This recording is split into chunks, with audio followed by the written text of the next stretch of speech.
Welcome to Satsang Conversations, where we journey across the world to the serene and sacred spaces of BAPS Mandirs. This podcast is your gateway to exploring profound spiritual lessons that echo through time, yet remain incredibly relevant to our everyday lives. Each episode brings heartfelt discussions, wisdom, and insights that help us navigate the challenges of modern life with a deeper sense of peace, purpose, and connection. So whether you're seeking inspiration, solace, or a spark to light up your spiritual path, join us as we dive into conversations that uplift the soul and enrich the heart.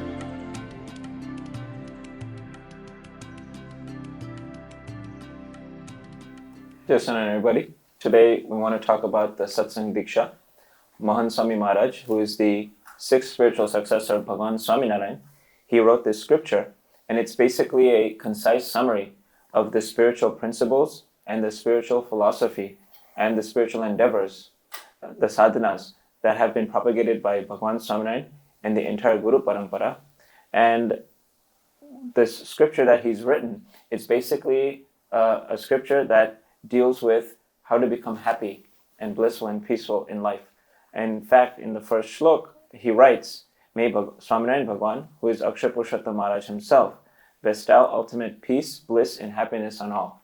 And what's intriguing is that the very last shlok, which is shlok number 315, he writes almost practically the same thing. He says, "May Swaminarayan Bhagavan, who is Akshar Purushottam Maharaj himself, spread supreme bliss and auspiciousness throughout the entire world."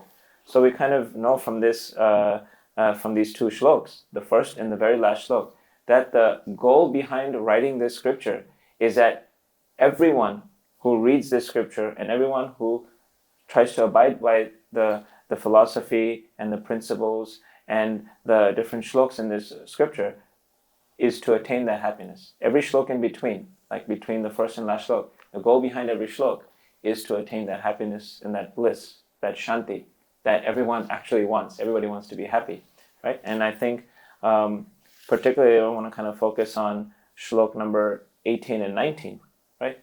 In shlok number 18 and 19, he writes, "To offer singular, resolute, and supreme devotion to Bhagavan Swaminarayan, one should receive the Ashray Diksha mantra and affiliate with this satsang." So what is... I think we're focusing on this shlok particularly now more so because we're all saying it before we start the arti to remind ourselves of this particular mindset we need to cultivate as we're doing arti, but I think also all throughout the day when we are going about our routine life. Yeah, I think recently Mahan Swami Maharaj, he has given the agna, or he has given us all the guidance that before we do arti, we should say the Ashray Diksha mantra, right? So it basically refers to a specific mantra which is recited when one takes refuge in satsang, right? So it's an official mantra, and it goes Dhanyosmi, Purnakamosmi, Nishpapo, Nirbhaya, Sukhi, Akshara Guru Yogena, Swaminarayan Ashrayat. We see that in Mahan Swami Maharaj's life. Through his example, we see that he felt blessed when he came into contact with Yogiji Maharaj. And he felt that peace, that shanti. And we see in Mahan Swami Maharaj that he is the personification of peace and shanti and bliss. And when he's experiencing it himself, it's from his own life, and he's writing this shlok. So he wrote the first shlok and he wrote the last shlok. And specifically, we're focusing on this shlok today, Dhanyosmi, because it's so important to us, because we kind of mechanically say it every day. Mm-hmm. We hear the audio, we hear Dhanyosmi, Purnakamosmi, we hear the mantra, and then we just go into arti. But now I think it's time where maybe we need to reflect on it. Okay, what is Mahan Swami Maharaj actually trying to tell us? And I guess the more that you think about your fortune, the more that the smaller problems in life, they also kind of go away. Dissolve. They dissolve on their own. It's simple what Mahan Swami Maharaj says, right? What is our prapti like? He says that our prapti is like the Himalayas. And our problems are basically like dirt. It's nothing, right? He says prapti is greater than problems. he writes that equation, right? That prapti is greater than problems. So we are actually very blessed. And that's why I think the next word, Purnakamosmi. Purnakamosmi, is basically I am fulfilled Yeah. because of this prapti. So I think something very interesting, since you said fulfilled, in the Vaishnamut, there's a question that Brahmanand Swami was one of Bhagavan Swaminarayan's Paramahansas, and Bhagavan Swaminarayan refers to him as a yati. He came from he himself was very intelligent. He was a great poet, and he was also a very deep thinker.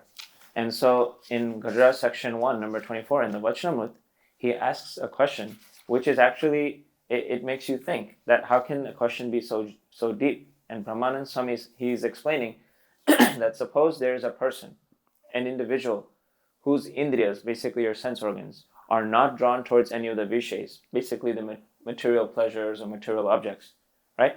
That same person has no vicious thoughts that arise in his antakaran, in his mind. That means no desires for the world, no thoughts. He doesn't entertain such thoughts, right? So the individual, his sense organs are not drawn towards the material sukh or the material pleasures, worldly pleasures. At the same time, no vicious thoughts arise in that person. And third, that person has absolute faith or conviction in God. So now Brahmanand Swami is saying that there's an individual who has all three. Now you think, this is spiritual enlightenment itself. But the question that follows, it makes you reflect that despite this, though a feeling of unfulfillment remains, and he feels despondent within, what can be the reason for this? Right? So he must have thought very deep about this. And Bhagavan Swaminarayan, in his answer, he says, well, that is also a major deficiency in the devotee. That is despite the fact that his mind has become stable. Like a stable mind is extremely difficult, right? They say that your mind is basically like a flag. A flag never stays still, right? Our mind is constantly, moving, and there's so many thoughts going through our mind. And in fact, Mahan Swami Maharaj even says that all the way, throughout the entire world, no one is actually experiencing peace. Koine shanti nathi, because there's an unstable mind. So Bhagavan Swaminarayan is saying, despite the fact that the mind has become stable, the fact that that person has firm faith in God, conviction in God, that person still fails to experience profound happiness in his heart. Specifically, that person does not feel that I am extremely fortunate and completely fulfilled, whereas others in the world are constantly being troubled by lust, anger, avarice, infatuation, arrogance, matsar, right? Another form of jealousy, desires and cravings. They are subject to the three types of sufferings day and night. As for me, the incarnate form of Purushottam or God has compassionately revealed his own form to me. He has freed me from lust, anger, and all of the other vicious natures. He has placed me in the company of sadhus, similar to Narad and the Sankadik, like basically the Satpurush, right?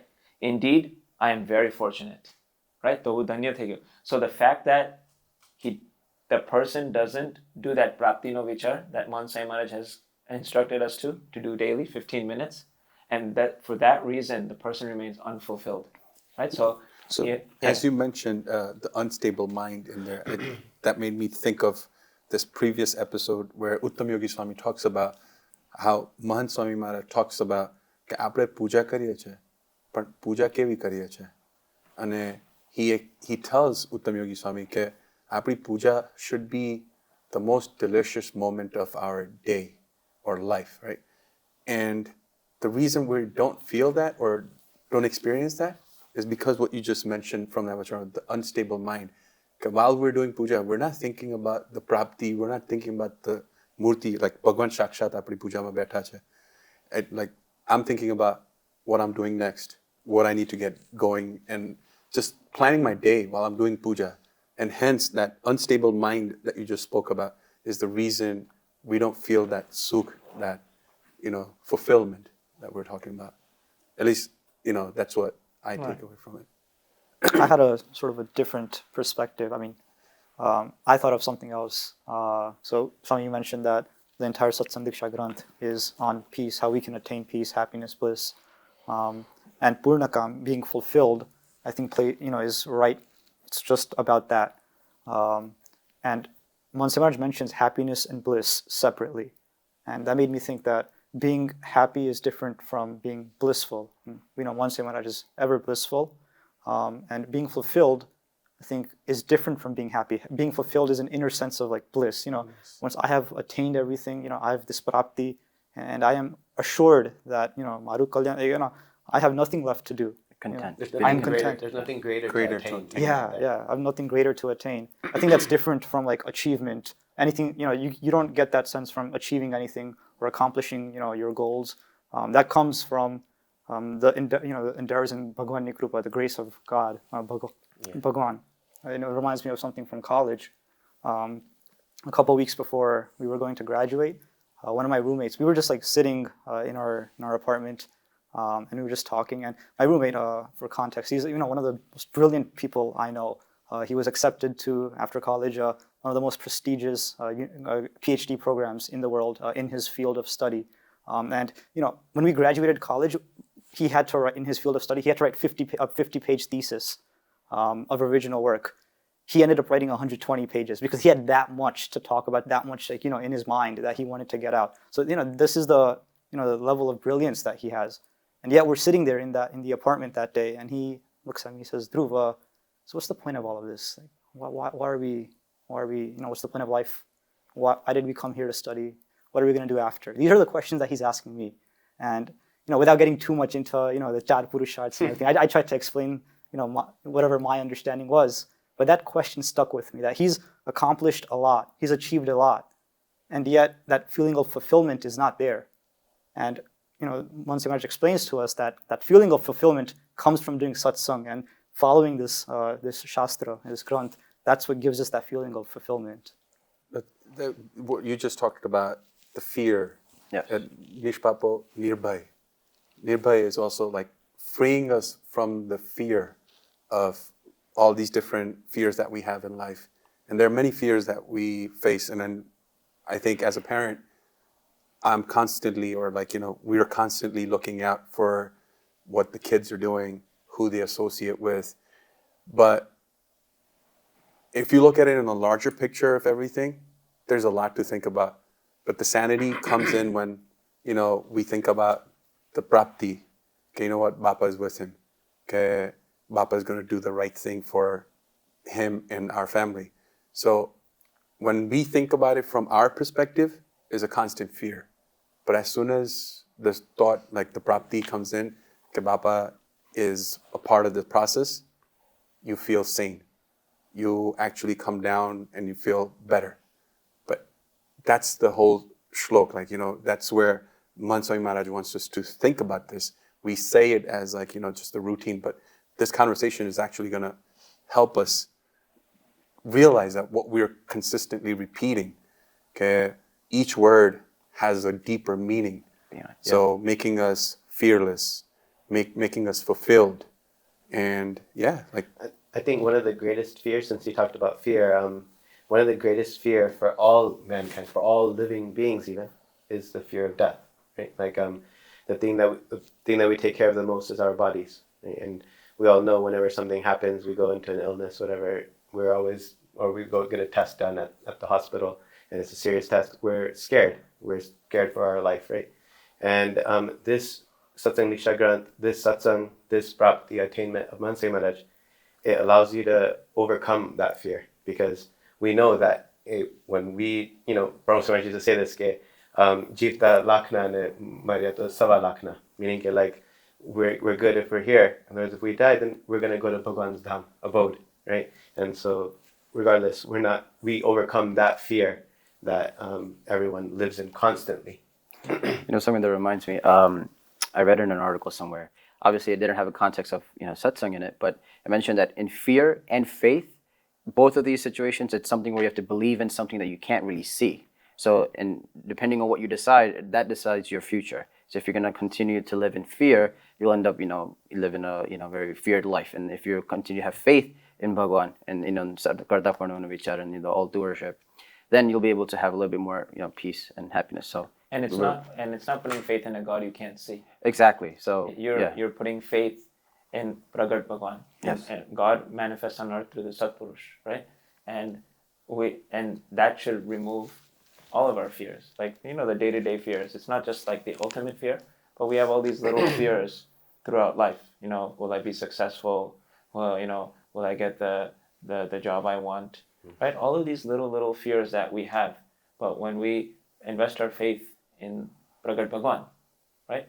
So all the ultimate, fears of like Janma Maran, like the whole birth, death cycle and going through rebirth, those fears, though he will ultimately get rid of. But as we're also going through life, the day-to-day fears that we do experience, we have that sort of, we can rest back on or lean back on the Satpurush and remove those day-to-day fears that we do have.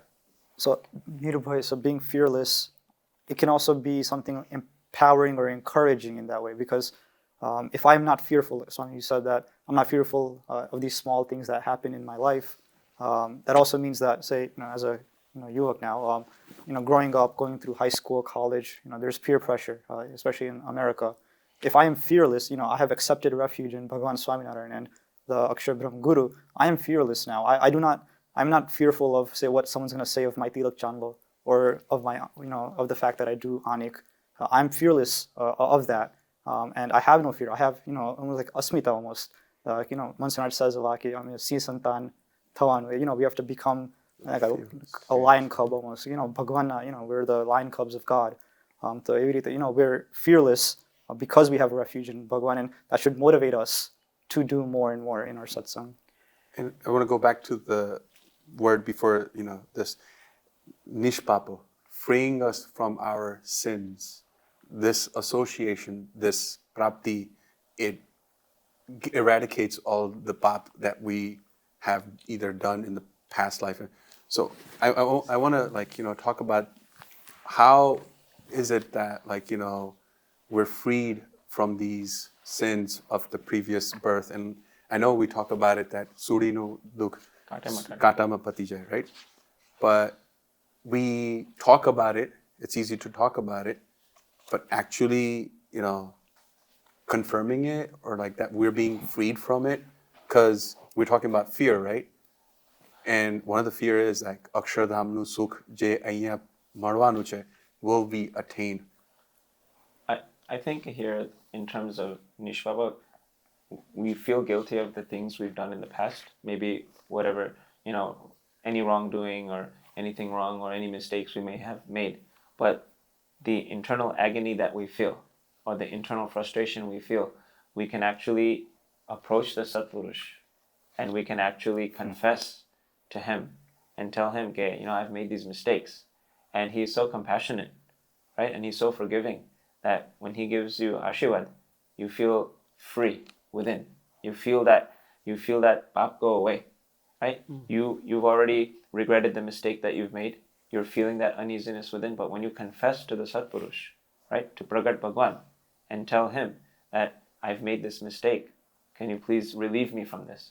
And he actually relieves us from that internal agony. Right? It just like how we in this country we have a presidential pardon. No matter what crime you did, if the president pardons you, you're relieved from a sentence. Same at the Satpurush's pardon, right? Whatever paps we've done in our past lives or in this life or currently doing, the Satpurush has the power to pardon us of those sins. Right. And obviously that's not an excuse to No, I'm not saying to continue right? with paps. No, I know you're not saying that, right? So obviously we always have to live a righteous life, a dharmic life, and we have to obviously avoid making any mistakes. But whatever mistakes we may have made in the past, the Satpurush can free us from that. Yeah, I think that's very important, since this is in the Ashray Diksha mantra. So as in we're accepting, we're going into the feet of Bhagavan Swaminarayan and Mansai Maharaj. That's when you realize that, whatever has happened in the past, it's in the past. But now is a time where I accept to live a righteous life and live according to the Satsang Diksha. Sometimes I think what happens is, because some people feel that, hubo papichu, I've committed a lot of mistakes, so that means I'm not suited for satsang, or satsang is not for me, or will I get accepted into satsang? But the Satpurush is such that he has such a broad vision, and he's so compassionate that he will accept us for who we are, as long as we reflect on ourselves. We do that antardashti, that introspection, and we try to improve ourselves. And that's what he's actually looking to see, that you try to step forward, confess what you've done, and try to move forward in life. It reminds me of the shlok that we sing in Stotra in Shangarati, Sharanagata Papa Parvatam Kanitva Natadiya Sadgunam Anumapyatulam Himanyate Sahajananda Bhaje Sada. And what it means is that if you've done pap equivalent to like a mountain, when Bhagavan, because you come into the ashra Sharanagat, you've taken Sharnu, taken ashra refuge of the Satpurush, so that becomes like a mere pebble, like a speck of dust. And if you and so essentially in this shlok, it feels like it's more on the mema aspect of it. It's not like because of the mema you do sin, but it's not like that at all. But it's the greatness of Bhagavan in the Sant that we've attained. Like Maharaj says in Pratham 37, in the very last part of it, he says, in fact, the darshan of such a true bhakta of God is equivalent to darshan of God himself. He is so great that his darshan alone can redeem countless wretched jeeves. And we know that Grandan Sami and Sami Vatos, he also says something similar. Ke ava sadhune manma sambhare to manna pap badi jai. And a darshan kare to ankhna pap badi jai. Any vato samre to kanna pap badi jai. So that's how it will mema samajwa. I think that basically means that if you mentally remember the Satpurush, the sins you've committed with your mind, they wash away. Yeah. Doing the darshan of the Satpurush, the sins you've committed with your eyes, they wash away. If you serve the Satpurush, right? And serving the Satpurush doesn't mean that you're personally doing his seva, but any seva that you do in your local mandir or for satsang, then the seva that you do with your hands, the sins that you've committed with your hands, they get washed away. That is the power of the Satpurush. Right? But now, before we move, so all the sins committed before accepting the Sharanagati, right, of the Satpurush, okay, good. But now, once you've come into satsang, right, there's still moments that we go through in our life where it's not right, but we do it. And wrong is wrong, and that's sin is sin, right? So sometimes people feel like, because I've done this, I don't think I deserve satsang, or I shouldn't come. Like, what's the solution to that? Like, what type of mindset you have? Because once you've come into satsang and yet you still keep doing it, and Baba and Maharaj are ever forgiving. They'll always forgive you, right? But the mind, the human mind, keeps us from wanting to stay in satsang because maybe the guilt within me, or maybe, what the others around me are thinking about me. I think there's if I'm correct, there's the thought process that we go through in satsang. We have satsang vichars, satsang thoughts. And Swami Maharaj tells us what is the mission of our life, Rajipo, right? So you have to constantly remind yourself, okay, now I've entered satsang. I'm fortunate to have attained this satsang and the Satpurush. Now I have to create that goal that I want to do whatever pleases Bhagavan in the Sant. And obviously, whatever agnas that he's given us, whatever commands he's given us, whether it's our niyam dharma or it's our anik like arti and puja, or going to sabha regularly, right? So in our mind, we should know that I'm here to please him. And then it kind of pushes us back from making those same mistakes over and over again. It's not a overnight process. It's a sadhana. It takes some time. But as we continue to do it and we solidify these thoughts in our mind, then pachi we can move away from repeating those mistakes, right? I actually read something today in the Prapti Novishar book. It says, there's a quote that Mahansai Maharaj said. He says, any koipan bhul, koipan dosh, meaning any fault, any mistake, any vice, all of those things can be eradicated simply by thinking that how fortunate I am for having attained Mahansai, our guru. And he said that in the thing as well. So you mentioned about feeling like the feeling of guilt, having that. So I was having the same type of thoughts earlier when we were discussing it, and that's when I realized that having the feelings of guilt is when you live in the past. So I guess when you're fully ready to, commit or come into take refuge in the Satpurush, that's when you'll be able to forget the past. There's a saying in Gujarati that says Jagat Arthi Savar, meaning every morning it's a new day. So you want to forget what has happened in the past. I just came to my mind that that's also something that we need to accept, that when you are in satsang, as you constantly remind yourself that you're here to please Mahansai Maharaj and Bhagavan Samnara, that gives you a refresher that your goal is something different than what it was before. I think that's where being Nishpapo is really helpful, what we discussed, to confess before the Satpurush. in 2023, when Mansi Maharaj was in Toronto, on Prapti Din, we were there. It was Kishore Din Prapti Din. And there we got an opportunity, a couple thousand of us in the tent, to be Nishkapat to Mansi Maharaj while he was there. And so, we had about 30 seconds a minute, just quiet, and we were just all pouring our hearts out to Mansi Maharaj, the mistakes we've made, the regrets we've had. And at the end, speaking to a lot of the people who were there, we all felt unburdened. And there was one person who, after the program, in Prapti Din program, Mansi Maharaj had said that, when you do puja, I am there. Maharaj comes, I come, and I'm there with you. And after that program, someone actually went to the gift shop and bought a puja for the first time. So, being Nishkapat, confessing before the Satpurush, is really, helpful in So keeping to that thought where you say, okay, Bapa and Maharaj, they're present in our puja, right? So we're talking about being Nishkapat. So sometimes, writing letter to Satpurush is one of the ways, or in person, mulakat, right? Puja is also a way to, do your Nishkapat panu.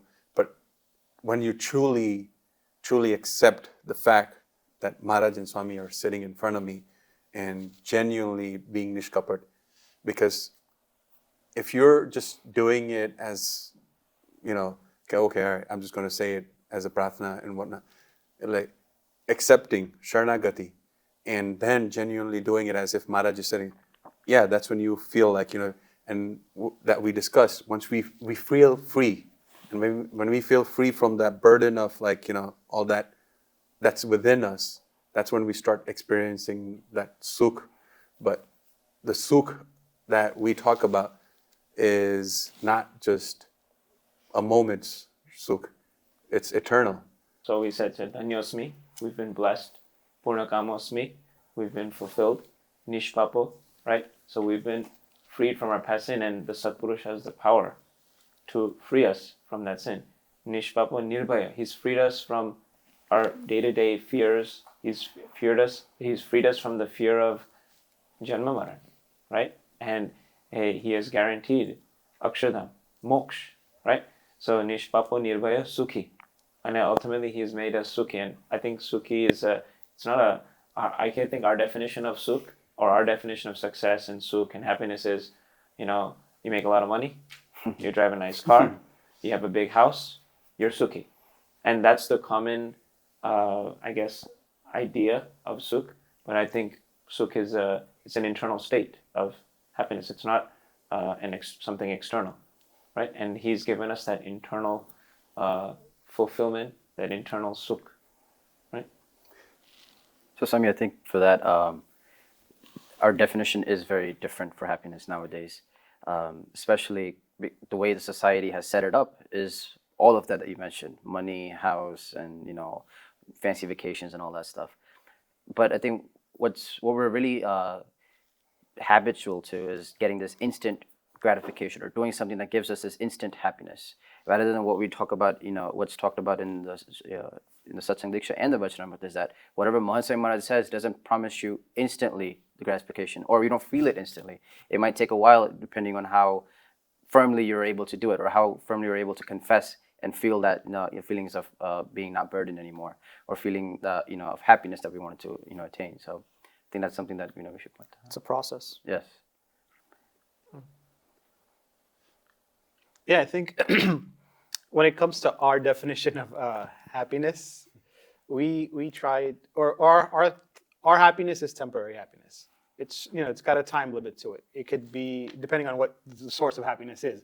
If it's I ate some nice candy, chocolates, it's a happiness for 10 minutes.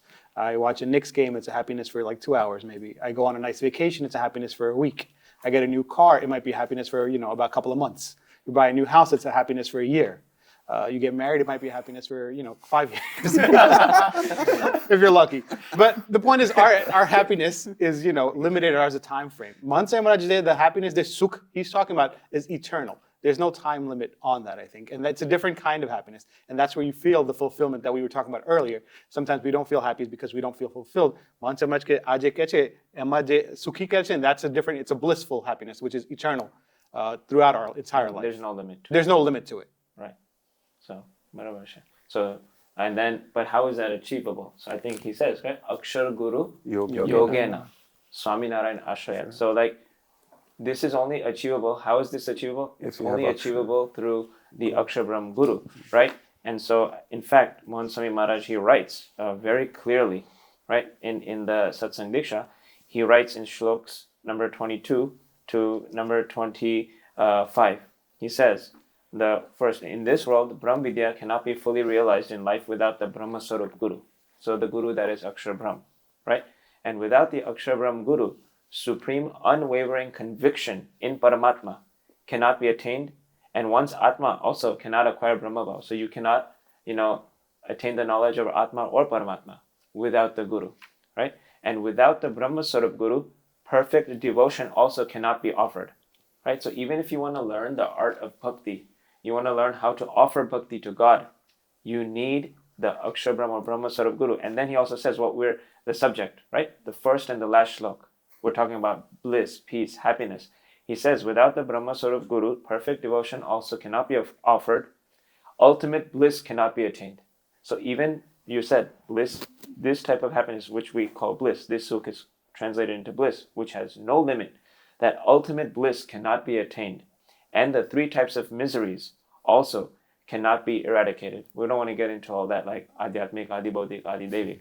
But these are the three types of miseries or suffering that all living, all jeeves, all souls go through this type of janma maran and the dukh that is brought on to them, right? And the Akshar Brahm Guru has the power to remove all that and to give us that ultimate bliss. And so in shlok number 25, Mohan Swami Maharaj writes, therefore, one should always take the refuge. Yeah, look, Dhanyosmi, Purnakamosmi, Nishpapo, Nirbhaya, Sukhi, Akshar Guru Yogena, Samrayan, Ashrayat. Therefore, one should always take the refuge of the manifest Akshar Brahm Guru. So that's important, the manifest, Pragat, living, in living flesh and blood, right?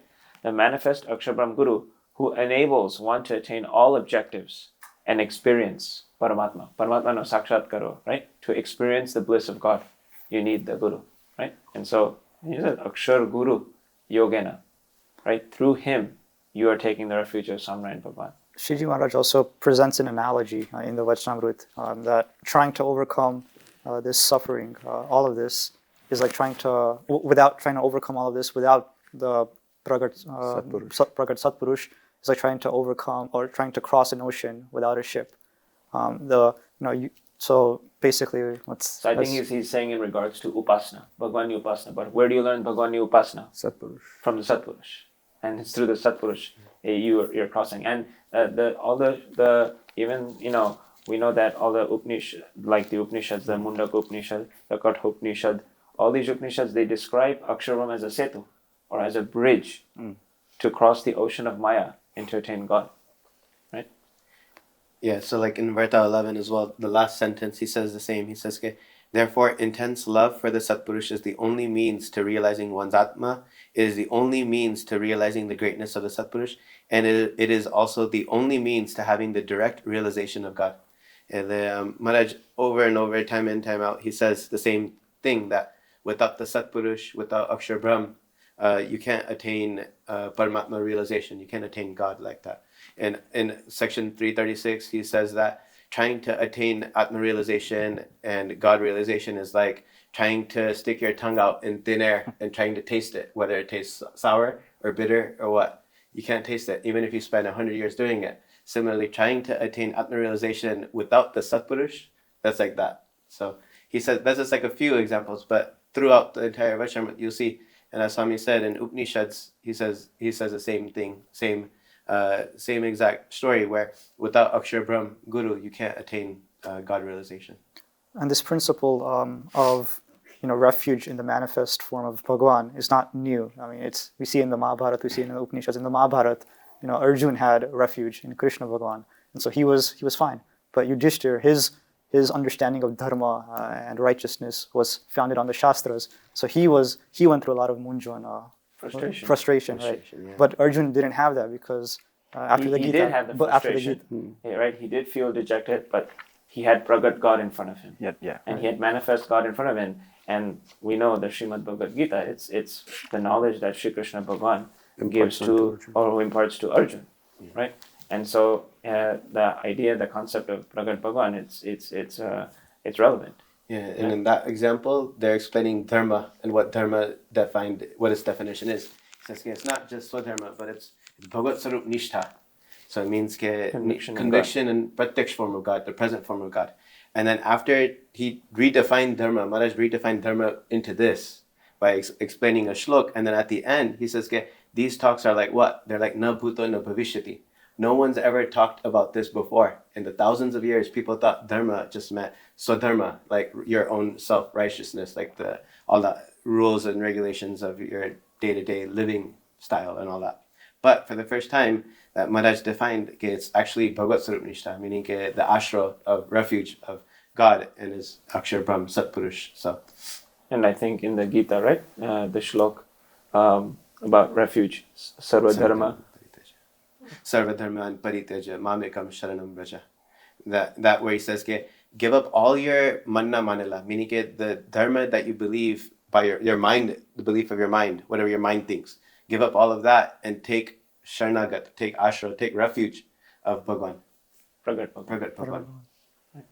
So I want to bring it down to just us. We're like Mansai Maharaj, this Pragat Satpurush, right? Like a litmus test to he's not just some ordinary human being. Like thinking about Brahmsai Maharaj, he built over like 1,300 different mandirs, and not just like built them, he's put an input into them and given time. On top of it, written countless hundreds and thousands of letters for anywhere from age of 4 or 5 to all the way to Vruddhavastha, like elderly. And he's able to answer every individual's question. And not only that, like he met over millions of people in person and connected with them. So I don't think any ordinary human being can do such level of, commitment or activity. And that in itself, I think, is a litmus test that, Bapa is the Pragat Satpurush. I think, no, I agree with you, Bhavya Bhai, but Satpurush, Akshar Brahm Satpurush, Karya Gamete Kar. Bhagat Ji Maharaj didn't build any mandirs, but he was still Akshar Brahm. And every Satpurush takes on a different personality, a different style, but they're still the Pragat Satpurush. એટલે એમાં પણ Mansai Maharaj કે his greatest, or કે એ શુદ્ધ છે, pure. He's the purest vessel to Bhagwan. I think that the greatest work and the only work that the Satpurush has come down on earth for is what Gunatan Swami says in his Vat. Gunatan Swami says in his spiritual teachings, the Swamini Vato, he says કે અમને તો એક જન્મ મરણ રોગ ટાળતા આવડે છે, બીજું કાંઈ આવડતું નથી. The only thing we know how to do is to remove the disease of birth and death. And Pramukh Swami used to say કે આ ભયંકરમાં ભયંકર રોગ છે. And it's ભયંકરમાં ભયંકર દુઃખ છે. Right? And that's what the Satpurush has come down on earth for. His only one goal in his life is to give you moksha. There is no other intent that he has in his life, or no other objective that he has in his life, right? And everything else that we do in satsang, whatever he does, is a means to attain that moksha, right? And I think if you separate the word, it's mo no shay, right? So mo is that ignorance that we have within us. So it's not just moksha after we leave this body and we go to Akshardham, right? But even that, to remove that ignorance from within our hearts, the ignorance of anger, greed, ego, jealousy, attachments, aham mamatva, right? All of these inner vices that become a cause for janma maran, right? He frees us from that. He liberates us from that. And that's what he's come down on earth for, right? And so he frees us from that. And they say that when our swabhavas take over, meaning every time we experience the negative effects of the swabhavas, our inner vices, we feel unhappiness. We feel miserable. We feel that frustration, that mundran. But when you're released from that, or when you are liberated from that, when he frees you from that, you start experiencing that bliss. And so Mansai Maharaj's only goal, right? So if you say the Satsang Diksha, you can say it's a manual to moksha, He wants to give you that ultimate bliss. Not just after you leave this body, but while you're here on this earth, right? We have Pragat Bhagan, the God you want to see in Akshardham. He's present on this earth through the Satpurush. So he wants to give us that bliss, that happiness while we're living on this earth. And that's why this Satsang Diksha has been written. And if we actually try to follow the Satsang Diksha, we've already been blessed with it. Right? But now if we actually try to follow it, then what happens is that we start experiencing that bliss and that happiness that he wants us to feel. Yeah, and in our satsang, we see so many people that have attained this state as well. Like if you look at our senior santos, The Sadguru Santos, Kothari Bapa, we all had his Samagam Lab here and throughout North America recently. And you see that he lives a life of purity. He does exactly all the things that we talked about. In the Satsang Diksha. You look at his way he reads every day, how much time he spends in reading, like all those things. When you look at it, you see this state is possible to attain. It all ties back to the last two words of this shlok, Swaminarayan Ashrayat, that this is, I am blessed, I am fulfilled through the association of the Akshar Brahm Guru with because of the refuge in Bhagavan Swaminarayan. And that's how I think, our Sadguru Santo have attained that level, that sthiti, spiritual state. And to add to that, like we've taken his refuge, and once we have taken his refuge, look at the greatness of him and the. You're right, like his greatness isn't through karya; it's that he doesn't give up on us.